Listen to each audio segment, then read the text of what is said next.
안녕하세요. 네. 자, 오늘 중고등부 다 자리에 일어나서 처음 시작하는 찬양 29페이지 거룩하신 하나님 주께 감사드리세 찬양하실게요.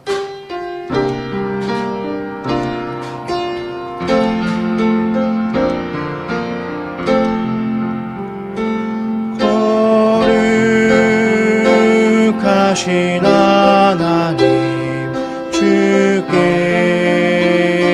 감사드리세 날 위해 이 땅에 오신 독생자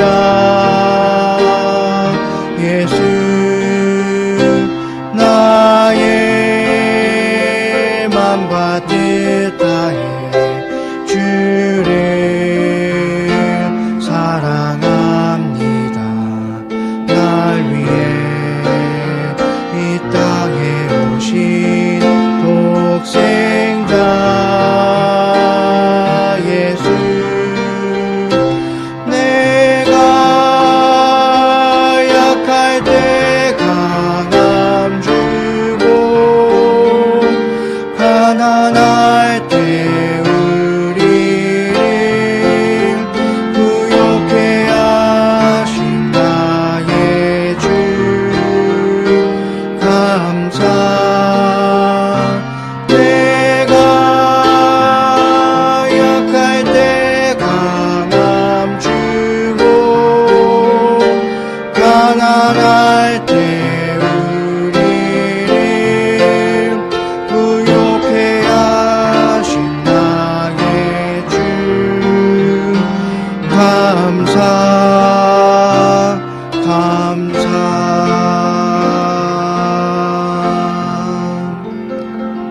교회기도는 이강사 선생님께서 해주시겠습니다.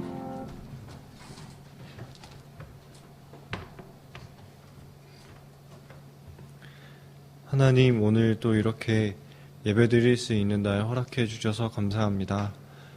지금 코로나가 점점 더 많이 퍼지고 있는데 또 저희 교회 성도님들 다 건강 지켜주시고 또 코로나로 어려운 시간 보내고 있지만 그래도 은혜 내려주세요.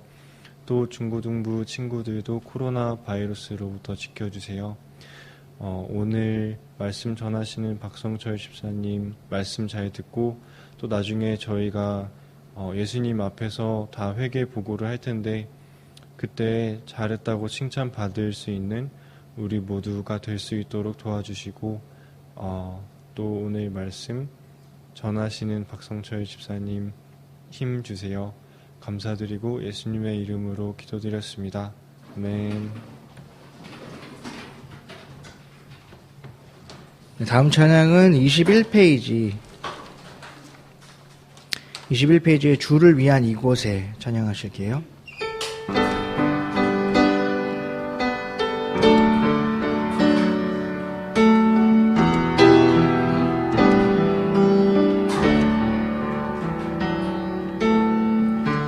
주를 위한 이곳에 예배하는 자들 중에 그가 찾는 이 없어 주님께서 슬퍼하시네. 주님이 찾으시는 그 한 사람 그 예배자 내가 그 사람 되길 간절히 주께 예배하네. 주 은혜로 이곳에 서 있네. 주 임재에 엎드려 절하네. 그 어느 것도 난 필요 없네. 주님만 경배해. 주 은혜로 이곳에 서 있네. 주임제에 엎드려 절하네. 그 어느 것도 난 필요 없네. 주님만. 다시 한번 주를 위한 이곳에 찬양하실게요. 주를 위한 이곳에 예배하는 그 중에 그가 찾느니 없어. 주님께서 슬퍼하시네. 주님이 찾으시니 그 한 사람 그 예배자. 내가 그 사람 되기 간절히 주께 예배하네. 주 은혜로 이곳에 서 있네. 주임제에 엎드려 절하네.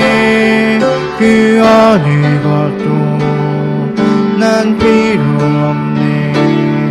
주님만 경배해. 주 은혜로 이곳에 서 있네. 주임제에 엎드려 절하네. 그 어느 것도 난 필요 없네. 주님만 경배해. 다음 찬양은 38페이지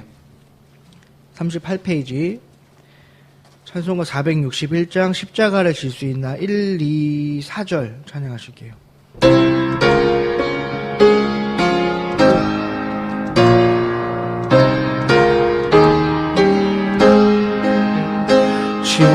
십자가를 질 수 있나. 주가 물어보실 때 죽기까지 따르오리. 성도 대답하였다.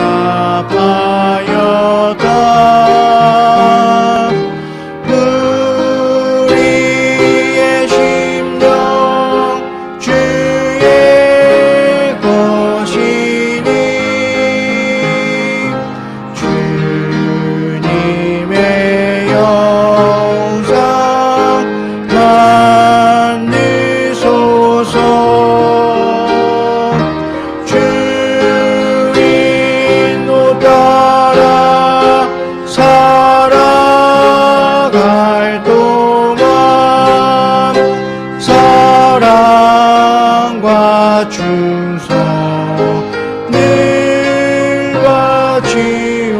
바치오리나. 너는 기억하고 있나? 너는 기억하고 있나? 구원받은 강도를 저가 회개하였을 때 허락받았다. 우리의 심령 주의 것이니 주님의 영상 만드소서. 주 인도 따라 살아갈 동안 사랑과 충성. 간주하고 사절하시고요. 간주.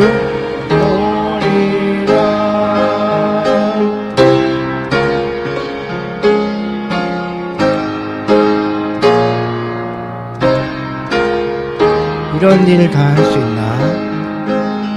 이런 일 다 할 수 있나?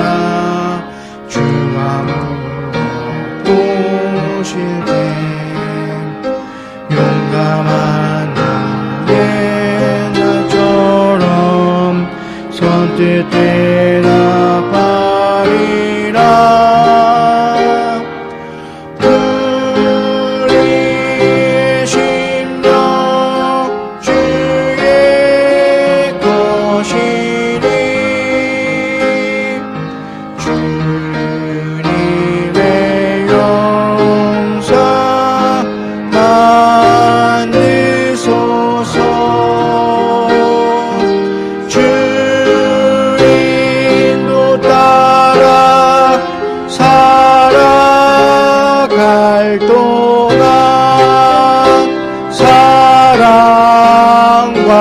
충성 늘 바치오리라.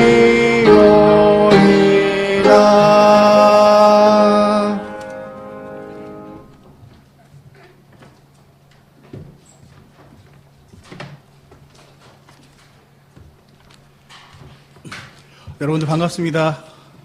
네, 반갑습니다.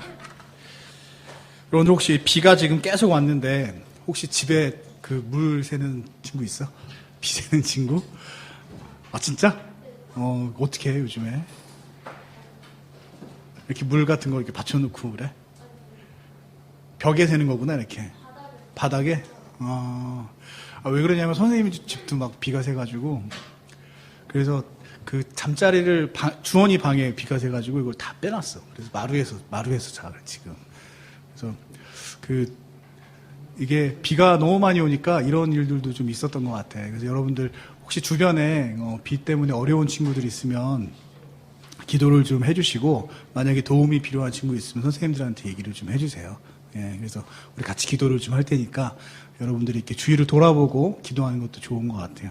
그리고 이제 코로나가 지금 또 갑자기 감염자들이 많이 생겼어. 그래서 이러한 때 우리가 좀 더 조심을 많이 해야 되고 이제 여러분들도 그렇고 저도 그렇고 조심을 좀 더 해야 될 것 같아요. 근데 이 예배는 저희가 자유라고 그랬잖아요. 그죠? 그래서 이 모여서 예배 드리는 거를 뭐 교회에서 오지 말아라 그럴 수는 없어. 그리고 또 강제로 꼭 이때 와라라고 할 수도 없다 그랬지, 그지? 구원받은 그리스도인들이 예배를 사모해서 모이는 거는 당연한 거기 때문에 이 코로나 때에도 여러분들이 와서 예배를 드리는 거는 여러분들의 믿음을 보이는 거기 때문에 그거에 대해서 우리가 뭐 오면 된다 안 된다 이야기를 할 수가 없어요. 그래서 대신에 약속할 수 있는 건 뭐냐면 여러분들이 이 자리에서 예배를 왔을 때 최대한 안전하게 드릴 수 있도록 우리 선생님들도 그렇고 많이 노력을 할 거다. 그래서 예배를 드리고자 하는 분들은 자유롭게 와서 참석을 하셔도 되고 또 그게 너무나 부담이 좀 되면 각자 집에서 요즘에 이제 너무 잘 돼 있잖아요. 동영상 이런 게. 그래서 집에서 동영상으로 예배를 드려도 되겠습니다. 그래서 요즘같이 이제 코로나가 좀 많이 증가할 때는 우리 개개인이 좀 더 조심을 해야 될 그런 필요가 있는 것 같아요. 자, 그래서 오늘 일단 여러분들 오신 분들 너무나도 환영하고 자, 그 다음에 우리 가운데 보면은 오랜만에 주보가 이제 A4지 한 장으로 됐지, 그지? 맨날 반만 하다가. 그래서 안쪽에다가 옛날처럼 선생님이 질문을 좀 넣었어요. 근데 이제 왜 이렇게 넣냐 하면, 선생님이 이제 듣기로 말씀 시간에 이제 쭉 말만 이제 선생님이 얘기로만 하다 보니까 이게 앞부분이 잘 기억이 안 나고 정리가 잘 안 되고 좀 집중도 좀 어려운 그런 게 있었던 것 같아. 그래서 선생님이 생각하기에 좀 약간 딱딱한 내용들이 있기 때문에 이렇게 안에 내용을 정리해 놓으면 여러분들이 말씀을 듣다가 이렇게 적으면서 들으면 좀 더 도움이 될 것 같아요. 그래서 그런 취지로 여기다 이렇게 넣었고, 그리고 요거 가지고 있다가 뭐 분반 공부하거나 그럴 건 아니에요. 그런 건 아니니까 여러분들이 예배 들으면서 이제 좀 더 예배에 집중할 수 있기 위해서 도움을 주기 위해서 한 거니까 그렇게 활용을 하시면 될 거예요. 그리고 이제 말씀 들으면서 이렇게 쓰시다가 잘 모르겠는 거 이런 거는 이따가 선생님들한테 좀 여쭤봐도 돼요. 그런 거 여쭤봐도 되고 아니면 주중에 여러분들이 이거 가지고 한 번 더 묵상할 수도 있겠지, 그지? 그래서 묵상할 때 또 궁금한 거 있으면 우리 선생님들한테 여쭤보면 좋을 것 같아요. 자, 그래서 이렇게 참고하시면 되고 그리고 여러분들 우리 요즘에 계속 우리 목소리로 듣는 시편 우목시 녹음하고 있는 거 아시죠? 선생님이 우리 중고등부 중에도 선생님들 중에서도 녹음하신 분이 있어. 그리고 김정민 선생님도 하셨고, 또 우리 한민수 선생님도 하셨고, 그리고 우리 친구들 중에서도 한 친구들이 있어. 우리 은하가 했었고, 그지? 그 다음에 성은이 했었지, 그지? 혹시 선생님 들어보니까 이게 너무 좋아. 이 친숙한 사람들의 목소리로 이제 말씀을 들으니까 이게 특히 이제 우리 여러분 같이 학생들이 하는 걸 이렇게 들어보잖아? 그러면, 뭔가 이렇게 좀 더 경건해지는 것 같아. 그리고 어른들은 이렇게 들으면 뭔가 정화되는 느낌이 이렇게 들어. 그래서 여러분들도 좀 많이 해주셨으면 좋겠어요. 그래서 관심 있는 분들은 우리 그 선생님들한테 이야기를 해주시면 여러분들 녹음할 수 있도록 그렇게 도와드릴게요. 자, 그렇게 하고, 자, 우리 이제 헌금 드리는 시간을 갖도록 하겠습니다. 우리 헌금 기도는 우리 김정민 선생님께 부탁을 드리겠습니다.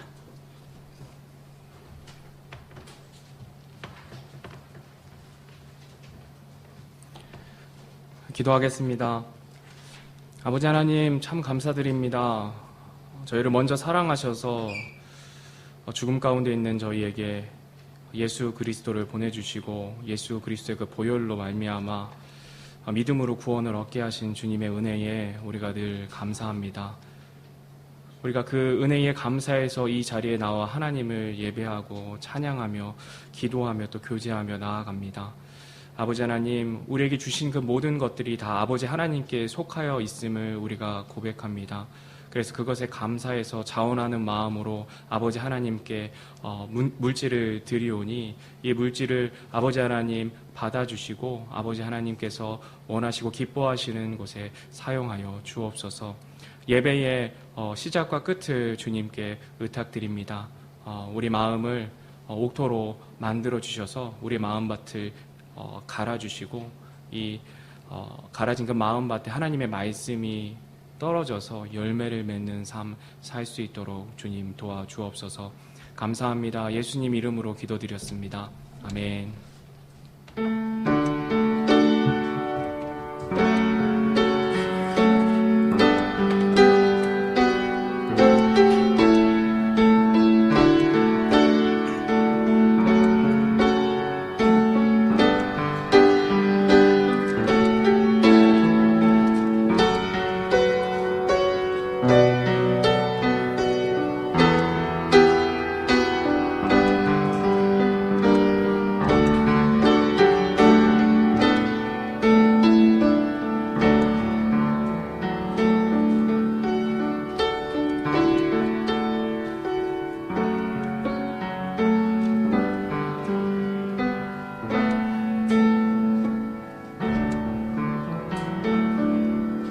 감사합니다. 우리 하나님의 말씀 읽고 예배 시작하도록 하겠습니다. 우리 다 함께 자리에서 일어나서 하나님의 말씀 로마서 14장 10절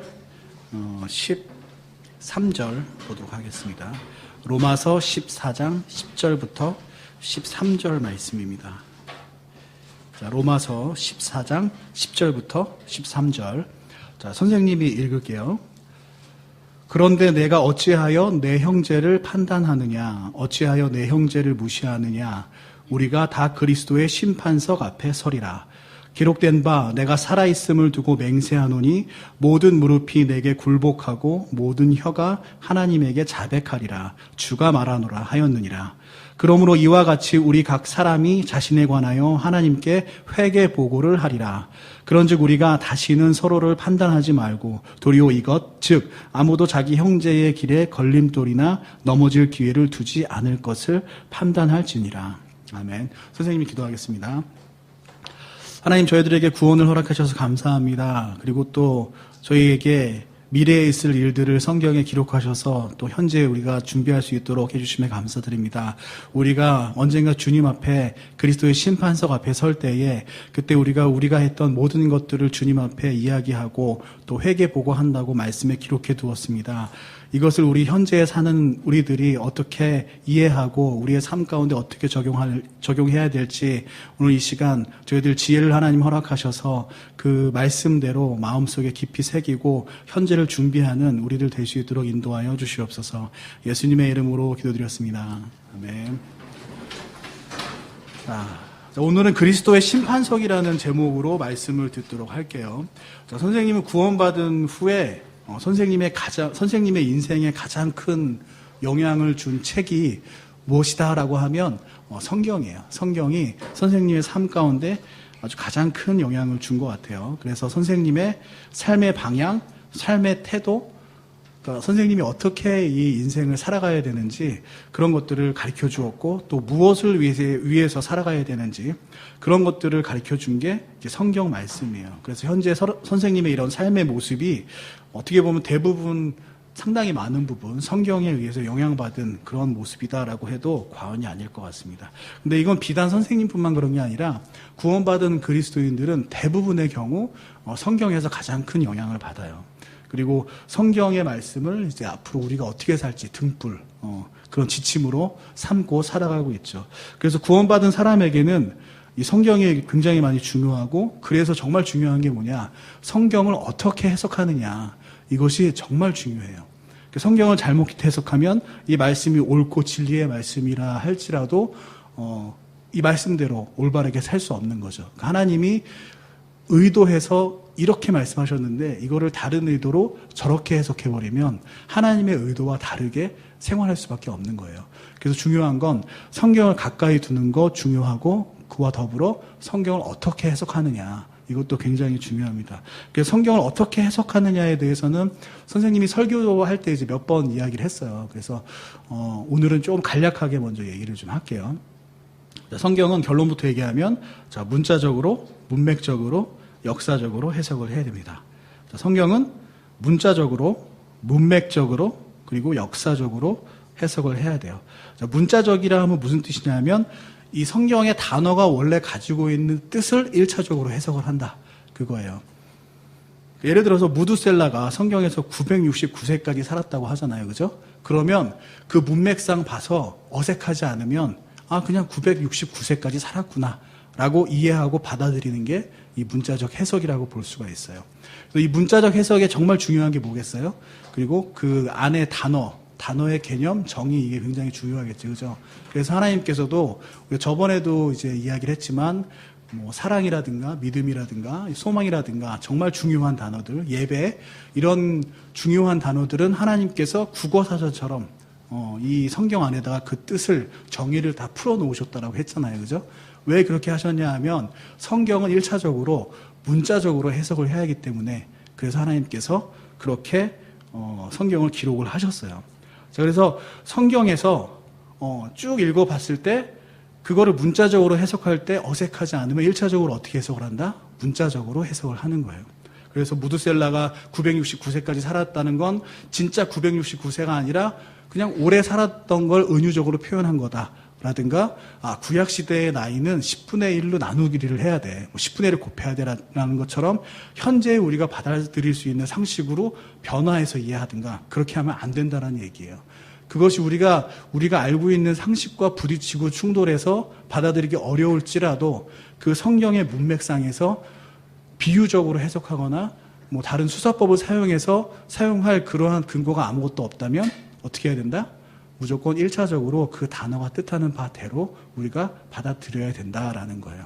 그게 이제 문자적인 해석이고, 그리고 두 번째 문맥적으로 봐야 된다라고 했죠. 자, 문맥적이라는 얘기는 하나님께서 우리가 사용하는 단어뿐만 아니라 우리가 사용하는 문장 체계, 문법 체계를 사용을 하셨어요. 근데 우리가 사용하는 이러한 단어 체계 속에서 우리가 수사법이라고 배우는 것들이 있잖아요. 그죠? 뭐 비유법, 은유법, 대구법 이런 것들 많이 배우잖아요. 하나님도 그러한 것들을 사용하셨다라는 얘기예요. 예를 들어서 예수님께서 나는 참포도나무요 너희는 가지니 라고 말씀을 하시면 우리가 다 알아들어요. 예수님은 참포도나무를 비유로 말씀하셨구나. 왜냐하면 예수님이 진짜 참 포도나무는 아니잖아요. 그죠? 상식이 있는 사람이라면 그 말씀은 이 문맥상 비유로 말씀하시는 거구나.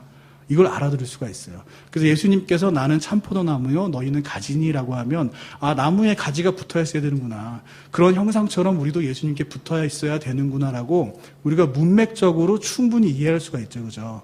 그런 것처럼 우리가 문맥적으로 오해 없이 충분히 이해할 수 있는 부분들은 문맥적으로 설명을 하셨다. 1차적으로 문자적으로 해석할 때 어색한 거, 방금 얘기한 것처럼 참포도나무 이런 것들은 하나님께서 문맥적으로 설명을 하신 거다라고 해서 문맥적으로 해석을 하면 돼요.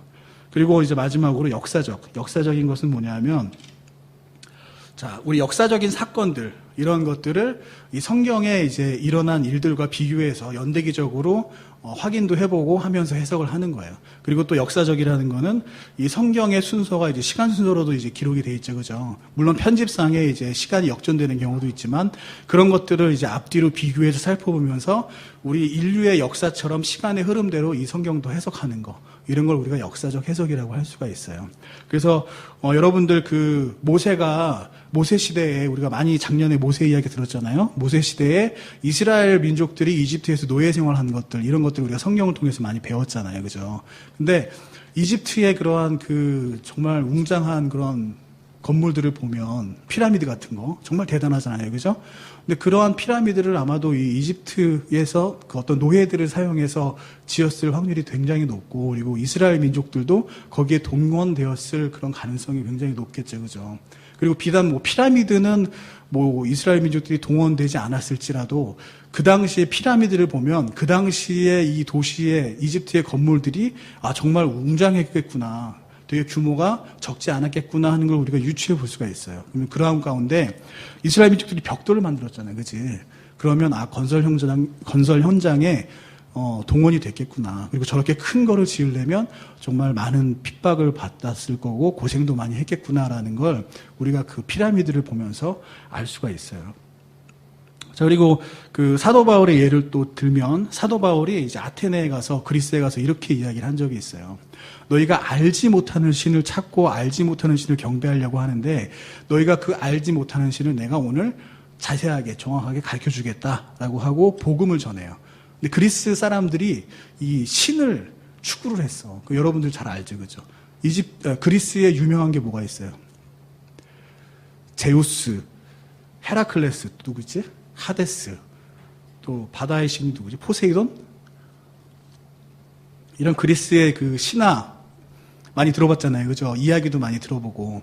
이렇게 그리스인들은 이 그리스의 신화를 이렇게 재밌게 만들 정도로 신에 대한 그런 열망이 강했어요. 그리고 다음 장 한번 열어봐 주실래요? 이게 여러분들 뭔지 알아요? 그리스의, 갑자기 까먹었어. 페노미논이었나?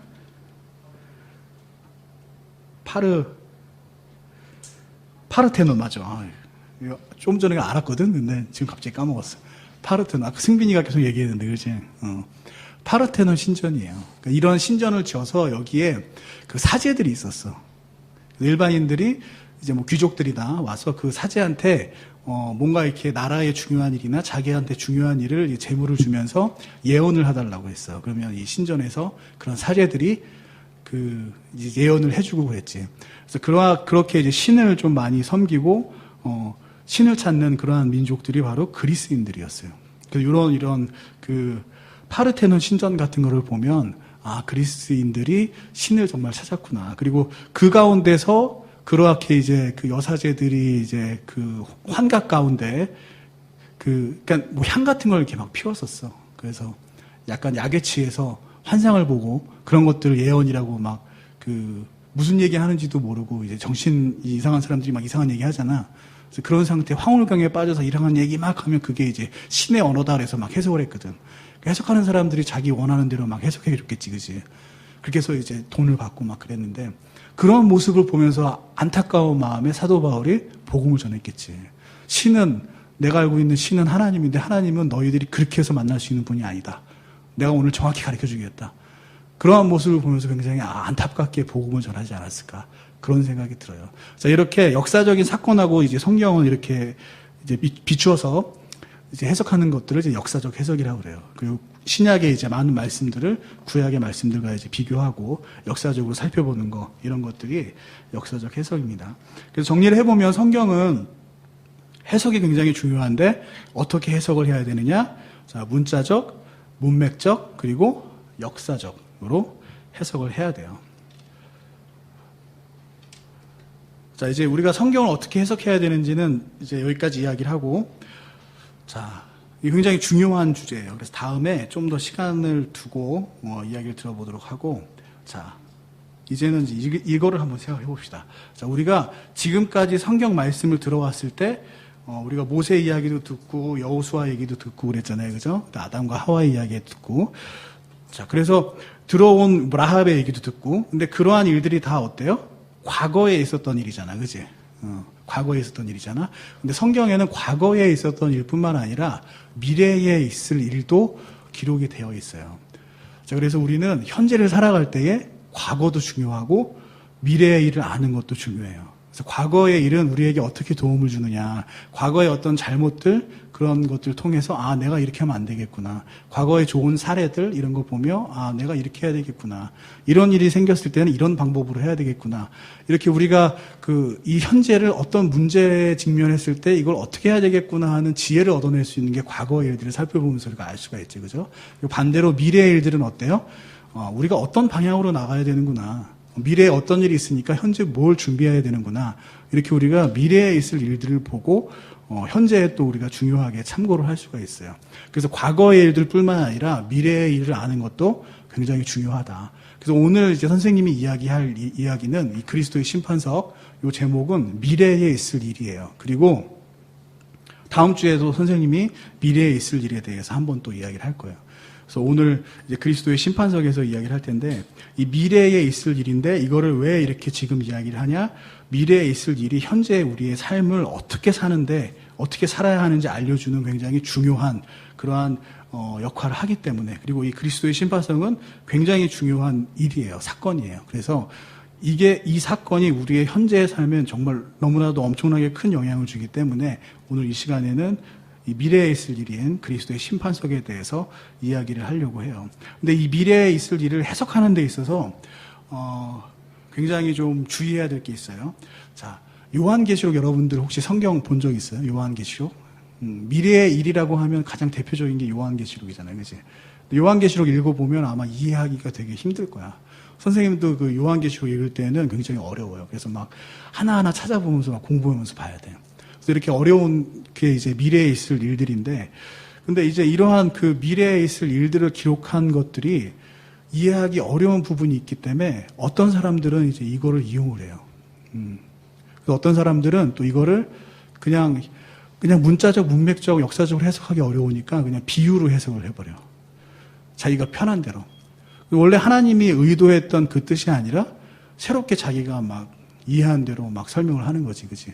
근데 그래서는 안 된다는 거예요. 이 요한계시록의 이야기가 우리가 앞서 얘기했던 문자적, 문맥적, 역사적으로 해석하는 게 어렵다 할지라도 그래도 우리는 요한계시록, 미래에 있을 이야기도 그렇게 해석을 해야 된다. 왜냐하면 과거에 하나님이 예언하셨던, 과거에 성경에서 예언됐던 모든 말씀들이 성취가 됐을 때 어떻게 성취가 됐냐? 문자적으로 성취가 됐어요. 그것이 비유적으로, 은유적으로 성취된 적이 한 번도 없어요. 그래서 예를 들면 예수님께서 여자의 후손, 여자의 씨로 오신다고 이야기를 했잖아요. 그죠? 근데 과거의 사람들은 그걸 이해를 못했을 거예요. 왜냐하면 어떻게 사람이 남자와 여자가 결혼하지 않고 여자 혼자서 아이를 출산할 수가 있지? 그거 도저히 이해할 수 없는 거였을 거거든. 그래서 아마 그거에 대해서 비유적으로 해석하는 사람들도 굉장히 많았을 거야. 그러나 결과적으로 예수님께서 이 땅에 오실 때 어떻게 오셨어요? 진짜 여자의 후손으로 오셨잖아. 그치? 성령의 잉태를 통해서 남자와 상관없이 마리아의 몸을 통해서만 이 땅에 오셨다고요. 이런 것처럼 성경의 과거에 예언된 모든 기록들은 그 역사적으로 쭉 살펴볼 때 어떻다? 문자적으로 성취가 됐다. 그렇다면 아직 일어나지 않는 미래의 일들을 기록한 성경 말씀들도 어떻게 성취가 될 것이다? 문자적으로 성취가 될 것이다 라는 거예요. 그래서 성경을 이렇게 일관되게 해석을 할 필요가 있어요. 근데 어떤 사람들은 이거를 비유적으로 해석하고 그리고 자기의 뜻대로 해석을 하다 보니까 이걸 어떻게 이용하느냐? 자기의 사리사욕을 채우기 위해서 또는 자기의 어떤 목적한 바를 이루기 위해서 이걸 비유로 해석하면서 자기가 원하는 대로 해석을 해요. 그 대표적인 게 뭐예요? 이단들이잖아, 이단들. 그리고 이 미래에 있을 일들을 가지고 비유적으로 해석해서 성도들을 겁을 줘. 여러분들이 이렇게 안 하면 이건 벌 받아. 그래서 이런 벌을 받으니까 여러분들 지금 내 말대로 이렇게 해야 돼. 이런 식으로 사람들 겁을 줄 때도 사용을 해요. 그래서는 안 된다는 얘기예요. 과거에 예언됐던 일들이 문자적으로 성취가 된 것처럼 요한계시록을 비롯한 미래의 일들을 예언한 성경의 모든 말씀들도 결국에 어떻다? 문자적으로 해석이 될 거다. 근데 문자적으로 해석을 하려면 솔직히 이야기해서 공부를 좀 해야 돼요. 이 요한계시록의 말씀을 보려면 다니엘서부터 해서 뭐 이사야도 그렇고 구약의 예언서와 비교해보는 그러한 작업들이 많이 필요해. 그래서 이렇게 미래에 있을 일들을 하나님께서 알려주셨지만 결국에 성경 말씀을 사모하고 깊이 묵상하는 그러한 사람들이 정확하게 알 수 있도록 그렇게 선생님이 봤을 때는 그래서 이렇게 요한계시록의 말씀들을 미래에 있을 일들을 조금 어렵게 기록해 놓으신 것 같아요. 정말 말씀을 사모하고 하나님께서 어떻게 알려주시는지 알고 싶어하는 사람들이 알 수 있게끔. 그래서 어쨌든 결론은 뭐냐. 자, 미래에 있을 일도 어떻게 해석을 해야 된다? 문자적으로 해석을 해야 된다라는 거예요. 자, 그래서 오늘 우리가 이제 본문 말씀, 읽었던 이 본문 말씀도 저희가 문자적으로 해석을 할 거예요. 그래서 오늘 본문 말씀에서 그리스도의 심판석이 있다라고 이야기를 했고, 거기서 우리가 어때요? 각자 회개보고를 한다라고 했죠. 요거를 조금 더 정리를 해서 이야기를 할게요. 자, 오늘 읽은 본문 말씀에서 첫 번째로 무엇을 이야기하고 있냐? 우리는 모두 다 그리스도의 심판석 앞에 서게 될 것이다 라고 이야기를 하고 있어요. 그리고 두 번째로 우리는 하나님 앞에서 자백하게 될 것이다 라고 이야기를 하죠. 그죠? 그리고 세 번째, 마지막으로 우리가 하나님 앞에 설 때 각 개인이 한 사람씩 서게 될 거고, 자신의 한 일에 대해서만 회개보고 할 것이다. 자, 이렇게 기록이 되어 있어요. 다시 한번 정리를 해볼게요. 자, 우리는 모두 다 그리스도의 심판석 앞에 언젠가 서게 될 것이다. 그리고 거기서 우리는 우리가 했던 모든 일들을 하나님 앞에서 자백하게 될 것이다. 근데 그 자백하게 될 때 세 번째로 어떠냐? 각 개인이 한 사람씩 1대1로 내가 한 일에 대해서만 이야기를 할 것이다 라는 거예요. 그게 이제 오늘 본 그리스도의 심판석에 대한 말씀을 통해서 알 수 있는 세 가지입니다. 또 조금 구체적으로 이야기를 해볼게요. 자, 첫 번째가 뭐였냐? 우리는 다 그리스도의 심판석 앞에 설 것이다 라고 되어 있어요. 자, 그러면 우리가 누구일까요? 우리가 쓴다고 했잖아요. 그치? 사도 바울이 우리라고 이야기를 했어. 그럼 이 우리는 누굴까? 그냥 문자적으로 해석하면 되죠. 문맥적으로. 우리 하면 내가 여러분들 여기서 우리라고 하면 누구예요? 우리. 그럼 나와 여러분들이잖아요. 그지? 자, 로마 교회에 사도 바울이 딱 서서 얘기했어. 우리. 그럼 그 문맥상 누굴 얘기해요? 사도 바울과 로마 교회 사람들. 자, 좀 더 정확히 얘기하면 교회라는 건 구원받은 그리스도인들의 모임이죠. 그죠? 그래서 여기서의 우리는 구원받은 그리스도인을 이야기를 해요. 그럼 우리가 그리스도의 심판석 앞에 서게 될 것이다 라고 하면 그 우리는 누구냐? 구원받은 그리스도인. 그래서 구원받지 못한 사람들은 그리스도의 심판석 앞에 서게 될 일이 결코 없어요. 그리스도의 심판석은 오로지 구원받은 그리스도인들만 서게 되는 그런 심판이다라는 거예요. 그러면 구원받지 않은 그리스도인들은 심판을 안 받냐? 구원받지 않은 그리스도인, 미안해요. 말을 잘못했어. 자, 구원받지 않는 사람들은 그러면 심판이 없냐? 그건 아니에요. 구원받지 않은 사람들은 구원받지 않은 사람들을 위한 심판이 따로 있어요. 그걸 뭐라고 부르냐면 흰 왕좌 심판이라고 얘기해요. 흰 왕좌 심판. 우리가 개역 성경에는 백보좌 심판이라고 돼 있어요. 백보좌라는 말이 선생님도 조금 더 익숙해. 왜냐하면 옛날에 이제 백보좌 심판 많이 들었기 때문에. 근데 이제 우리 킹제임스 성경 흠정역에는 흰 왕좌 심판이라고 번역을 해놨어요. 어쨌든 같은 뜻이야. 백보좌나 흰 왕좌나. 자, 그래서 구원받지 않은 사람들은 흰 왕좌 심판이라는 것을 따로 받아요. 자, 그러면 이제 그리스도의 심판석, 그리스도인들이 받는 그리스도의 심판석과 구원받지 못한 사람들이 받는 그 흰 왕좌 심판은 어떤 차이가 있냐? 구원받은 그리스도인이 받는 그리스도의 심판석 앞에 이 심판은 구원받은 사람이 얼마나 하나님을 믿고 하나님한테 칭찬받을 일을 했는지를 체크해보는 시간이에요. 그래서 예수님이 보시기에 너는 정말 훌륭히 나의 일을 감당했구나.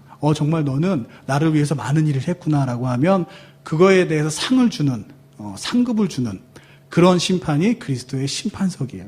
그럼 이 심판은 어때요? 축제의 심판이지, 그지? 상 받는 심판이야. 여러분들이 어떤 거를 이제 생각을 하게 하면 되냐면, 연말에 우리 시상하잖아.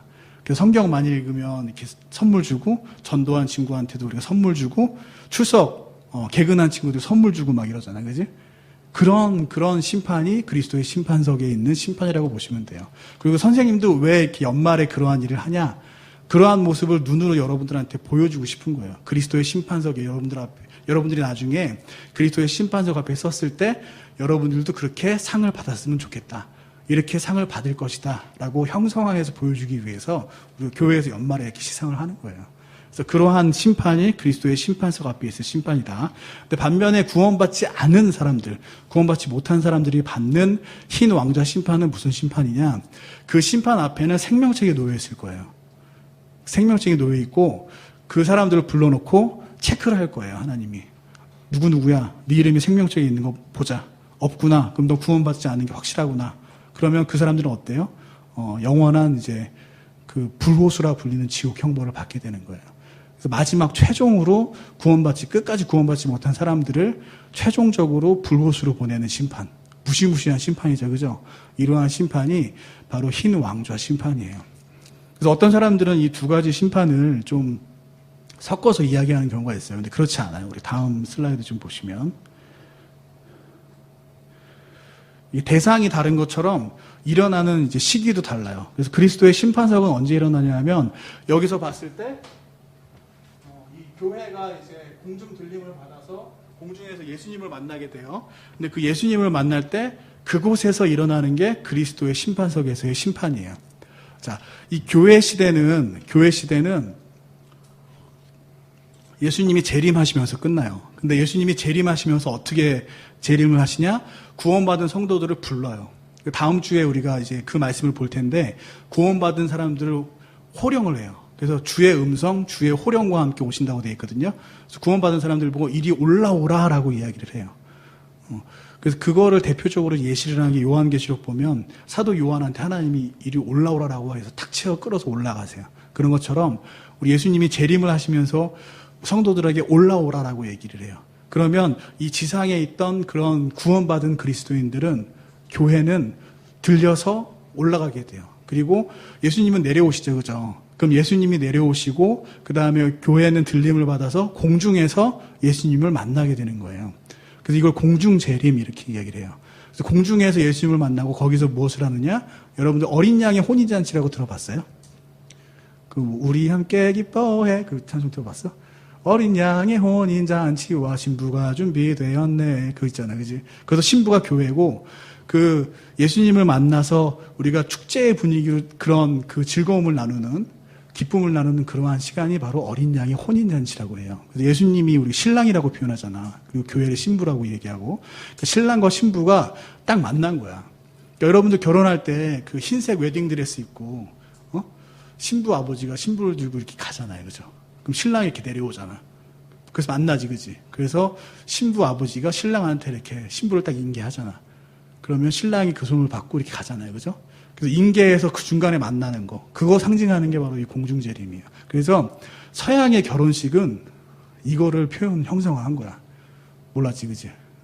그런 거예요. 그래서 뭐 한식으로 여러분들 전통 혼례를 하는 것도 뭐 나쁘진 않아. 근데 권하고 싶은 건 우리가 이런 그리스도인들이 이런 걸 예표하는 게 있으니까 서양식으로 결혼하는 것도 굉장히 좀 의미가 있다라고 이야기를 할 수가 있어요. 어쨌든 그렇게 해서 공중에서 예수님을 만나고 어린 양의 혼인잔치를 하는데 그때 하는 게 뭐냐? 그때 어린 양의 혼인잔치를 하기 전에 또는 그 중에 하는 게 그리스도의 심판석 앞에서 먼저 이 심판을 받는 거예요. 그래서 거기서 막 이제 상을 주는 거야. 그러면 그 상을 받고 기뻐서 어때? 잔치가 좀 더 즐겁고 기쁘게 진행이 되겠죠. 그죠? 그러한 일들이 일어나는 게 여기 어린 양의 혼인잔치 요 가운데 일어나는 게 그리스도의 심판석. 그러면 흰 왕좌 심판은 언제 일어나느냐? 자, 저렇게 이제 공중에서 이제 축제가 일어나고 있을 때 이 땅에서는 어떤 일이 일어나냐면 7년 대환란이 일어나요. 여러분들 7년 대환란 이야기 들어봤죠. 그죠? 7년 대환란이 우리가 요 공중에서 혼인잔치를 할 때 밑에서는 7년 동안 대환란이 일어나는 거야. 근데 저 7년 대환란은 어떤 사람들에게 고통을 주는, 어떤 사람들을 심판하는 그런 환란이냐 하면 이스라엘 민족들, 유대인들을 심판하는 자리예요. 유대인들이 예수님을 어때? 그 십자가에 못 박았잖아요. 그치? 그래서 그에 대한 책임을 지고, 그리고 또 예수님이 이 땅에 메시아로 오셨는데 예수님을 거부했죠. 그죠? 이스라엘 민족들이 거부를 했어요. 그래서 지금도 이스라엘 민족들은, 이스라엘 사람들은 예수님을 메시아로 인정을 안 해요. 그래서 구약만 믿어. 이스라엘 민족들은 신약을 안 믿어요. 그래서 유대교라고 하면 구약하고 탈무드를 주로 보는 게 유대교예요. 그 기독교는 구약 신약을 보지. 그 이슬람교는 뭔지 알아요? 구약하고 이슬람 경전. 그렇게 봐요. 그래서 그런 차이가 있어요. 그 구약이라는 어떤 공통점이 있지. 어쨌든 간에 유대인들은 아직도 예수님을 믿지 않는다. 근데 그 믿지 않고 거부한 거에 대해 심판을 받는 게 7년 대환란이에요. 요한계시록의 대부분의 이야기는 이 7년 대환란의 이야기를 다루고 있어요. 그래서 이스라엘 민족들이 어떻게 심판을 받는지, 얼마나 끔찍한 심판을 받는지를 보여주고 있는 게 이제 요한계시록 말씀이라고 보면 돼요. 근데 이제 그러한 이제 7년 대환란의 심판 가운데 드디어 이스라엘 민족들이 깨달아. 아, 예수님이 메시아였구나. 그래서 예수님을 다시 맞이할 준비가 되죠. 그러면 어린 양의 혼인잔치가 끝나고 이 땅으로 이제 재림을 해요. 이걸 지상 재림이라고 얘기를 해. 그래서 이 땅에 내려오시고 나서 유대인들이, 이스라엘 민족들이 드디어 예수님을 메시아로 영접을 해. 왕으로 영접을 해요. 그래서 그 영접한 이후에 예수님께서 직접 이 땅을 통치하시는데 1000년 동안 통치하실 거예요. 그걸 뭐라고 부르느냐? 천년왕국이라고 불러요. 그래서 여러분들 혹시 사복음서에 마태복음 이런 데 보면 개역 성경은 천국 이렇게 번역됐는데 여기 보면 왕국이라고 번역돼 있잖아요. 그지? 그 이유가 있어. 왕국이라고 번역한 거는 이 천년왕국을 상징을 해요. 그래서 이 천국하고 천년왕국은 사실 차이가 많이 있는 거거든, 교리적으로. 근데 보다 정확하게 왕국이라고 번역을 한 이유가 이제 이 천년왕국을 뜻하기 때문에 천국이 아니라 그래서 이렇게 번역을 한 거예요. 어쨌든 간에 1000년 동안 예수님이 직접 이 땅을 통치를 하실 거다. 그리고 그 천년왕국이 끝났을 때 시작되는 게 뭐야? 바로 흰 왕좌 심판이에요. 그래서 7년 대환란 기간 중에 천년왕국 기간 중에 2000년의 교회 시대 중에 끝까지 구원받지 못한 사람들을 결국에 마지막으로 심판을 하는 게 바로 뭐예요? 흰 왕좌 심판이에요. 그래서 그 흰 왕좌 심판은 언제 일어난다? 천년왕국이 끝나고. 그래서 흰 왕자 심판하고 흰 왕자 심판하고 그리스도의 심판은 전혀 다른 심판이다. 여러분들이 그렇게 알고 있어야 돼요. 근데 이걸 같이 설명하는 사람들이 있어. 성경을 비유적으로 설명하는 사람들. 근데 결코 같지 않다. 일어나는 시기도 다르고 이 심판의 대상도 다르다라는 거예요. 흰 왕자 심판은 우리하고 전혀 상관없는 심판이죠. 그죠? 그럼 우리가 흰 왕자 심판 신경 쓸 필요 있어? 우리 삶 가운데 신경 쓸 필요는 없지. 근데 우리가 복음 전할 때는 저거를 알게 되면 안타까운 마음이 생기겠지. 그치? 그래서, 결국에 구원받지 못한 사람들은 결국에 불옷으로 빠지는구나. 그럼 우리가 내 주변의 사람들을 전도해야 되겠구나. 구원받게 복음을 전해야 되겠구나. 그런 것들을 알 수 있게 해주지만 우리의 삶을 지대하게 영향을 미치는 것은 아닐 거야. 근데 우리의 삶에 아주 지대하게 영향을 미치는 건 결국에 우리에게 속한 심판일 거잖아요. 그죠? 그게 뭐냐? 이 앞에 얘기했던 7년 대환란이 시작될 때, 공중에서 예수님을 만날 때, 그때 어린 양의 혼인잔치와 함께하는 그리스도의 심판석. 그게 바로 우리가 이제 관심을 가지고 봐야 될 거란 얘기죠. 그래서 우리는 이 그리스도의 심판석의 대상이 내가 구원을 받았다면, 나구나. 내가 결국에 교회 시대 끝날 때 예수님이 오시면 이 심판석 앞에 설 것이구나. 예수님이 언제 오실지 모르겠지만, 지금 오실 수도 있죠. 그죠? 내일 오실 수도 있고 1년 뒤에 오실 수도 있어요. 언제가 될지 모르지만 예수님이 오시면 내가 그리스도의 심판석 앞에 서겠구나. 예수님이 오셨는데 내가 이 땅에 남아있어. 그럼 구원 못 받은 거죠. 그죠? 7년 대환란을 겪어야 돼. 그래서 이러한, 물론 유대인들이 심하게 겪는 그런 고통이긴 하지만 그 가운데 있는 게 그리스도인들이 쉽지는 않을 거예요. 그래서 우리가 이걸 보면서 다시 한번 복음을 전해야겠구나라는 생각도 들겠죠. 그죠? 자, 어쨌든 간에 구원받은 그리스도인들은 그리스도 심판석 앞에 반드시 서게 된다라는 거예요. 자, 그리고 두 번째로 그러면 우리는 예수님 앞에서 그리스도의 심판석 앞에 섰을 때 무엇을 할 것이냐. 두 번째로 무엇을 할 것이냐. 자, 무엇을 하냐 하면 우리가 행했던 일들에 대해서 다 자백하게 될 거예요. 그러니까 우리가 했던 일들, 잘한 일, 못한 일, 자랑스러운 일, 부끄러운 일, 그러한 모든 것들을 다 이야기하는 자리가 있을 거예요. 근데 이거에 대해서 좀 더 이제 정확하게 묘사한 게 있어요. 그래서 그 말씀을 한번 볼게요. 자, 고린도전서 3장 11절에서 15절 말씀을 보겠습니다. 고린도전서 3장 11절에서 15절.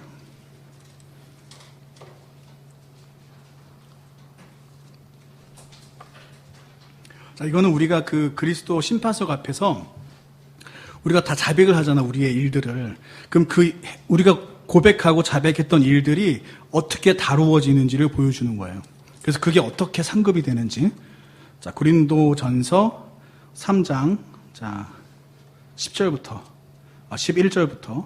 11절부터 한번 볼게요. 선생님이 읽을게요. 11절, 15절.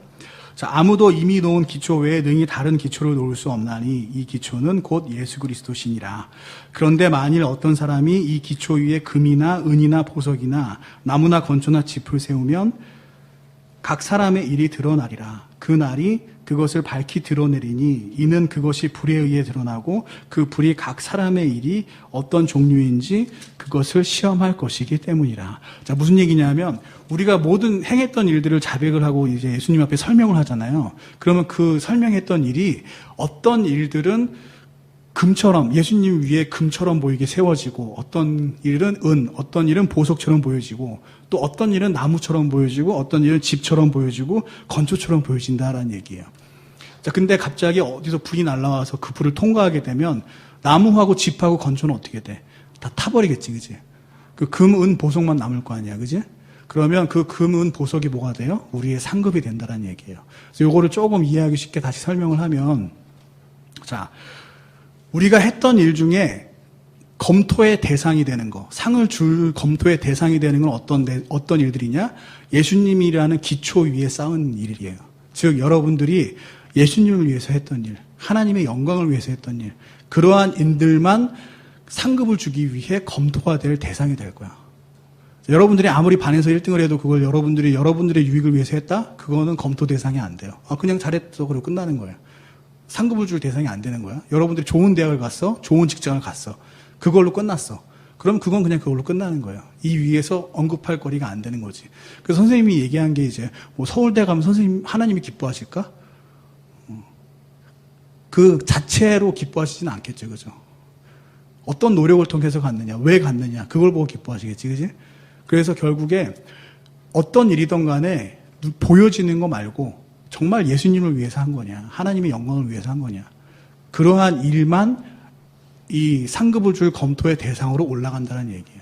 그러면 이제 그것이 어떤 일은 금과 보석처럼 되고 어떤 일은 나무 건초처럼 될 거예요. 그러면 어떤 일이 금과 보석이고 어떤 게 나무 건초 이런 거냐? 자, 하나님의 룰대로 한 일.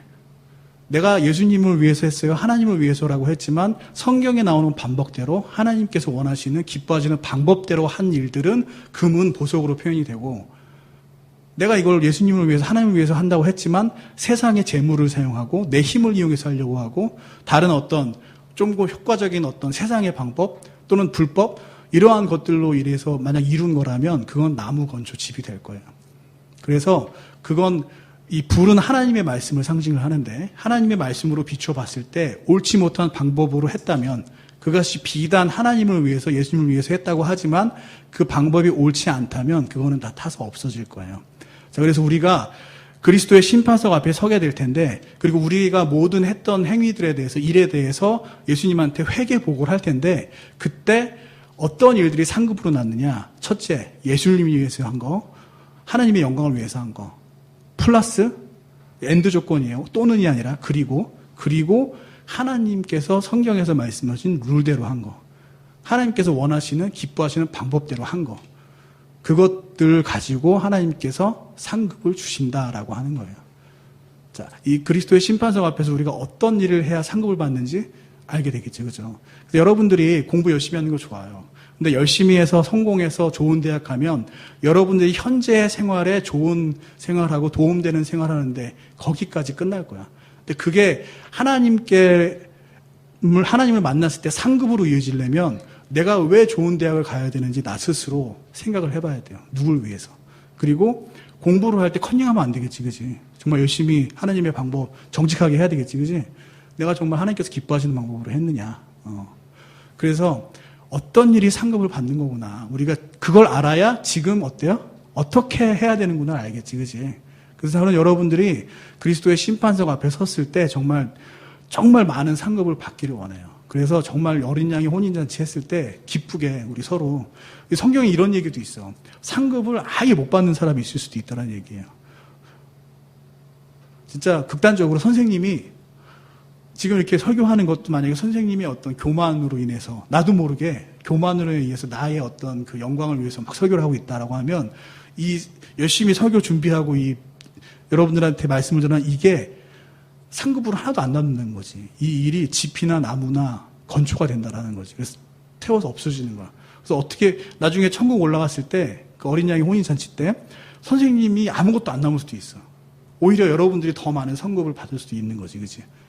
그럴 수도 있다라는 얘기예요. 그래서 우리가 막연히 하지 말고 이왕 하나님을 위해서 열심을 내서 살 거면 가서 많은 상급을 받자라는 얘기예요. 그래서 어떻게 상급을 받아야 되는지 우리가 오늘 배웠으니까 이렇게 좀 내가 무언가 소망이 있고 희망이 있다면 내가 그걸 왜 그런 소망을 가지고 있는지 다시 한번 내 목적지에 대해 생각을 해보고 그것이 정말 하나님을 위해서인지 예수님을 위해서인지 그리고 내가 하고 있는 이 방법이 성경적인 건지 살펴보면서 하자는 얘기죠. 자, 그래서 두 번째까지 이야기를 했어요. 그리고 이 세 번째가 정말 제일 선생님이 봤을 땐 제일 중요해요. 뭐냐면 자, 회계보고를 하는데 회계보고라는 거 혹시나 이제 오해가 있을까봐 얘기하는데 이 회계에서 개는 뭐예요? 아이야 여이야? 여기 말씀에서 한번 봐봐 어떻게 되나? 여이로 돼 있어, 아이로 돼 있어? 여이로 돼 있지, 그치? 이 말씀에서 아이 우리가 구원받을 때 하는 회계는 아이야 아이. 그래서 돌아서는 거. 근데 여기서는 회계보고라고 했지, 그치? 그래서 나 잘못했어요 이런 보고가 아니야. 회계라는 건 뭐야? 여의는 뭐야, 여의? 막 체크해보는 거지, 그치? 정말 빠진 거 없나 체크해보고 정확하게 하는 게 회계야. 그래서 내가 했던 일을 회계보고 하듯이 한다는 얘기예요. 하나도 안 빠진다는 얘기지, 그치? 그 의미로 회계보고라고 돼 있어요. 근데 이 회계보고를 어떻게 하냐? 자, 각 개인이, 중요해요. 각 개인이 각자의 자기 일을 회계보고한다고 돼 있어요. 자, 누구 일을? 나의 일을. 누가? 내가. 자, 다시 얘기하면 내가 다른 사람을 변호할 수 있어 없어? 없어요. 내가 그 그리스도의 심판석 앞에 섰을 때 제가 사실은 그때 이렇게 한 게 아니라 저렇게 한 거예요 라고 할 수 있어? 없어요. 내가 나의 일만 가지고 이야기를 한다는 얘기예요. 무슨 얘기인지 알겠지? 내가 다른 사람의 일을 책임질 수 없다는 얘기예요. 자, 이게 우리의 삶 가운데 어떻게 적용이 되느냐. 자, 여러분들이 말씀을 봤어. 말씀을 봤는데 내가 오늘 말씀을 봤더니 또는 설교를 들었더니 이 정직에 대한 이야기야. 근데 내가 어제 내 친구 철수가 나한테 거짓말한 걸 알게 됐어. 그러면 말씀 적용을 이제 이렇게 할 수도 있겠지. 야, 이 철수가 거짓말했는데 하나님이 나한테 이 말씀을 보셨구나. 그럼 내가 이 말씀을 철수한테 이야기하라고 하나님이 알려주시는 거구나. 근데 과연 정말 그럴까? 안 그래요. 하나님이 나한테 이 정직이란 말씀을 보여주신 이유는 철수한테 적용하라고 한 게 아니라 나한테 적용하라고 그러는 거야. 철수가 거짓말을 어제 했어. 내가 피해봤어. 그럼 이 성경 들고 와서 야, 너 봐봐 거짓말하지 마. 이게 아니에요. 하나님이 지금 이 순간 나한테 뭔가 정직을 요구하시기 때문에 하는 거예요. 또는 미래에 정직이 필요한 일이 있을 수도 있겠지. 어쨌든 간에 그건 나한테 얘기하는 거지 철수한테 이야기하는 게 아니다. 설교 말씀을 들을 때나 여러분들이 성경 말씀을 볼 때나 그 말씀을 적용하는 대상은 누구예요? 나예요. 결코 다른 사람한테 적용하면 안 돼. 무조건 100% 나예요. 이게 굉장히 중요한 거예요. 왜냐하면 우리가 그리스도의 심판석 앞에 섰을 때 저 사람을 변론해주지 못하거든. 내가 나의 경우만 얘기하거든. 그래서 이거는 굉장히 중요해요. 자, 그래서 만약에 철수에게 정직에 대한 이해가 필요하다고 하면 하나님이 그 말씀을 보게 철수를 또 인도하시겠지. 그죠? 그건 내가 관여할 일이 아니에요. 내가 만약에 이걸 보고 철수가 이 말씀을 봤으면 좋겠다라고 생각했다면 그냥 그렇게 기도하면 돼. 굳이 이거를 어제 있었던 일 가지고 가서 야 이거 네가 봐봐. 이거 성경 말씀이 잘못한 거야. 그렇게 하나님이 말씀 주시지 않는다는 얘기예요. 자, 성경 말씀은 누구한테 적용해라? 나한테 적용해라. 내 옆에 있는 친구한테 적용하는 거 아니에요. 나한테 적용하는 거야. 자, 설교 말씀을 들을 때도 마찬가지예요. 자, 이런 경우도 있어. 설교자가 앞에서 설교를 하는데 그 설교 말씀에 대해서 평가를 할 수가 있어. 그치? 저 말씀 저거 잘못됐는데 왜 저 말씀 저렇게 전하지? 이렇게 이야기할 수도 있잖아요. 예를 들어 선생님이 여기서 정직에 대해서 여러분들한테 막 설교를 하는데 저 말씀은 좀 나한테 내가 저번에 선생님한테 거짓말한 거 알고서 하는 것 같아. 이럴 수도 있잖아요, 그지? 또는 이 선생님 말씀 정직에 대해서 이야기는 하는데 말씀이 너무 길고 지루해, 집중이 안 돼, 못 듣겠어. 뭐 이럴 수도 있겠지, 그지? 그래서 그 말씀에 대해서 듣는 사람이 평가를 할 수가 있어. 근데 하면 안 돼요, 평가는. 무슨 얘기냐? 저번 주에 우리 선생님도 얘기했지만 예배 가운데 우리가 진리로 말씀을 드리잖아요, 그지? 그럼 이 자리에서 설교를 준비한 사람은 자기가 100% 이 말씀이 진리라고 확신하기 때문에 전하는 거예요. 듣는 사람은 그 말씀이 하나님의 말씀, 진리의 말씀들하고 인정하고 듣는 거예요. 그래서 이 듣는 사람의 자세, 하는 사람의 자세는 다음에 뭐 기회가 있으면 강조하기로 하고, 듣는 사람의 자세를 강조하자면 듣는 사람은 이것이 하나님의 말씀이다라고 생각하고 들어야 돼요. 자, 물론 이 평가하는 경우가 성경에도 기록되어 있어. 베레아라고 하는 사람들이 사도 바울의 말씀을 평가를 했어. 저 말씀 정말 하나님의 말씀 맞나? 정말 그런가? 라고 평가를 했어. 그리고 나서 그 사람들이 했던 건 뭐예요? 세상의 지식 가지고 한 게 아니라 성경 말씀하고 다시 비교를 해봤어. 그거는 가능해요. 어떤 설교가 그 설교 중에 울려 퍼지는 말씀은 진리가만 울려 퍼져요. 진리만 울려 퍼지고 우리가 진리로 예배를 드려야 되기 때문에 어떤 말씀이 성경 말씀에 비추어서 진리가 아닌 것 같으면 진리인지 아닌지 체크해서 진리가 아닌 건 걷어낼 필요가 있어요. 왜냐하면 우리가 진리로만 예배를 드려야 되니까. 그게 우선순위예요.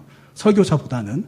근데 그거 의외의 거라면 그렇게 해서는 안 돼요. 그리고 설사 이 강단에서 울려 퍼지는 말씀 중에 성경 말씀하고 잘못된 경우가 있을 수 있다 하더라도 그거를 그 설교자에게 권면하는 건 지혜를 가지고 잘 해야죠. 그죠? 싸우자는 게 아니잖아. 어떻게든 좀 더 좋은 그런 설교자가 되기 위해서 권면하는 거잖아요. 그죠? 그럼 그러한 방법대로 권면을 해야지. 듣는 사람의 그 자세, 듣는 사람에게 하나님께서 요구하시는 것은 뭐냐?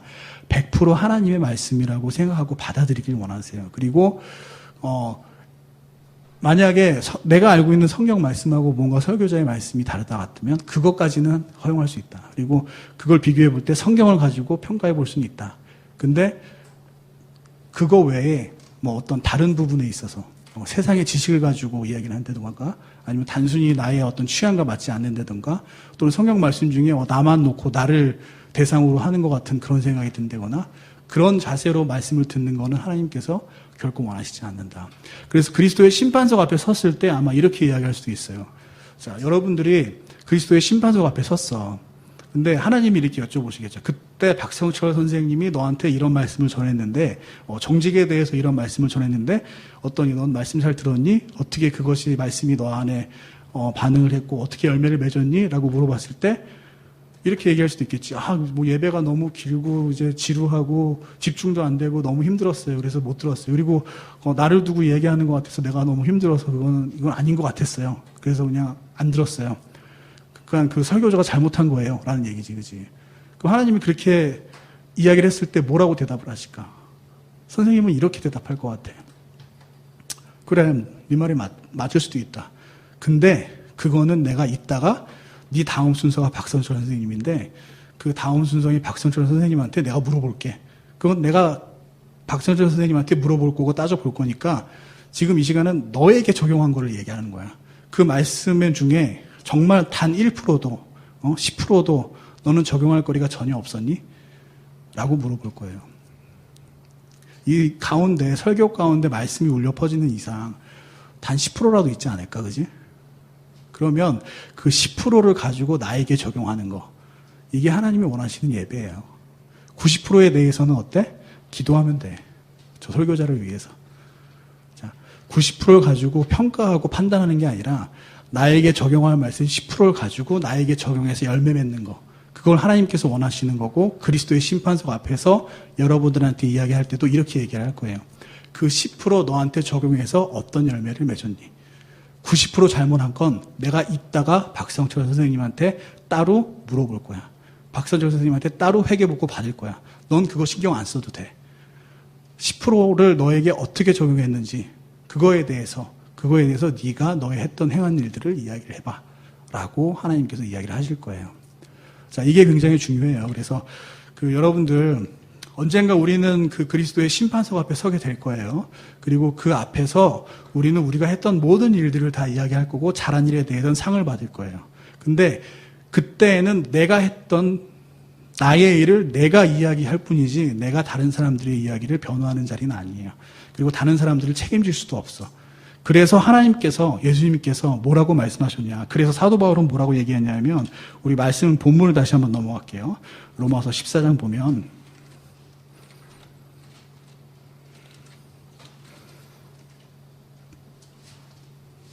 자, 로마서 14장 10절 한번 볼게요. 자, 이 본문 말씀, 그리스도의 심판석을 이야기한 배경이 바로 10절 말씀이에요. 그런데 내가 어찌하여 내 형제를 판단하느냐, 어찌하여 내 형제를 무시하느냐. 우리가 다 그리스도의 심판석 앞에 서게 될 것이다. 나의 일을 내가 이야기하는 자리에 갈 텐데 네가 그때 옆에 있는 네 형제 네가 변론 못해.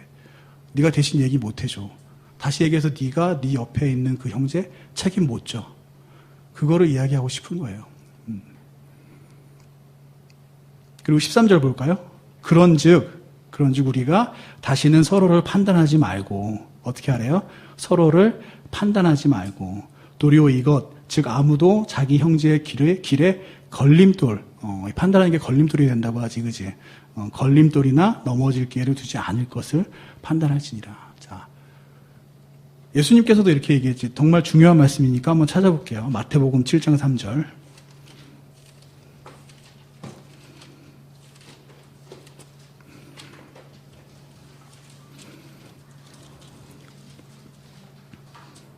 마태복음 7장 3절. 자, 선생님이 읽을게요. 마태복음 7장 3절. 이거 예수님이 이제 말씀하신 거지, 그지?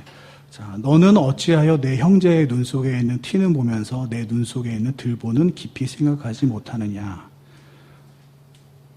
5절 보니까 어때요? 너 위선자여, 먼저 내 눈의 들보를 빼내어라. 그 뒤에야 내가 분명하게 보고 내 형제의 눈에서 티를 빼내니라. 먼저 어떻게 하래요? 내 눈에서 들보를 빼내라. 1차적으로 모든 말씀은 다 나한테 적용하는 거예요.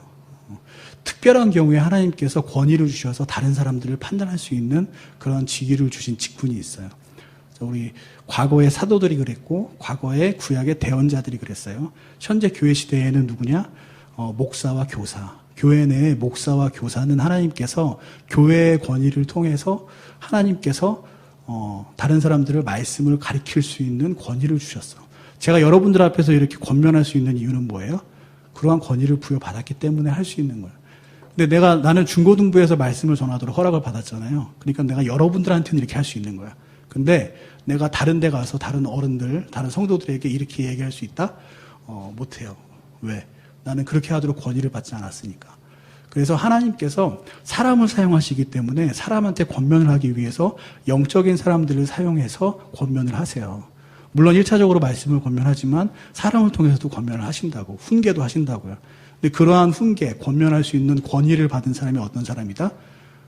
교회 내에서는 목사와 교사다라는 거예요. 그래서 그 외에는 다른 사람들을 판단하고 훈계하는 것은 매우 조심스럽고, 모든 말씀을 1차적으로 어떻게 해라? 나를 위해서 나에게 적용을 해라. 근데 난 철수한테 정말 저걸 얘기하고 싶어. 그럼 어떻게 하면 되냐? 철수가 나한테 나 조언 좀 해줘라고 하면 할 수 있어, 그지? 또는 내가 교사가 되면 돼요. 목사가 되면 돼. 그래서 그렇게 권면할 수 있는 권위를 먼저 부여받는 그런 분야에 헌신을 한 다음에, 그 다음에 하나님께서 허락하신 범위 내에서 하나님께서 주신 그 일을 맡아서 수행하면 되는 거예요. 그렇지 않고 내가 그러한 권위를 받은 적이 없다라고 하면 절대 철수에게 가서 정직하라고 얘기했어. 너 잘못한 거야. 이럴 필요 없다라는 얘기예요. 그냥 그 친구를 위해서 기도를 해주면 돼요. 자, 그래서 오늘 이제 그리스도의 심판석에 대해서 이야기를 했어요. 그래서 이 정말 중요한 거는 뭐냐? 자, 여러분들이 어떤 일을 해야 일단 정말 중요한 건 내가 그 심판석 앞에 서게 될 거라는 거, 구원받았다면. 그리고 그곳에서 내가 어떻게 해야 상급을 받을 수 있다라는 거, 알았지, 그죠? 그리고 또 정말 중요한 건 이 개인 그 신앙은 하나님과 나와의 1:1 관계구나.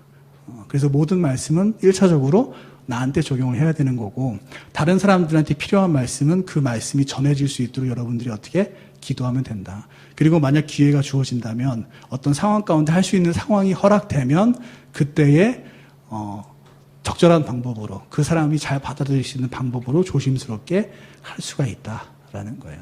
자, 오늘 굉장히 좀 중요한 이제 이야기들을 나눴어요. 그래서 여러분들 이 일들을 반드시 명심을 하고 현재의 여러분들 그리스도인으로서 생활을 할 때에 정말 큰 도움이 돼서 나중에 예수님 만났을 때 그리스도의 심판석 앞에서 정말 많은 상급을 받는 여러분들이 됐으면 좋겠습니다. 자, 선생님이 기도하고 마칠게요.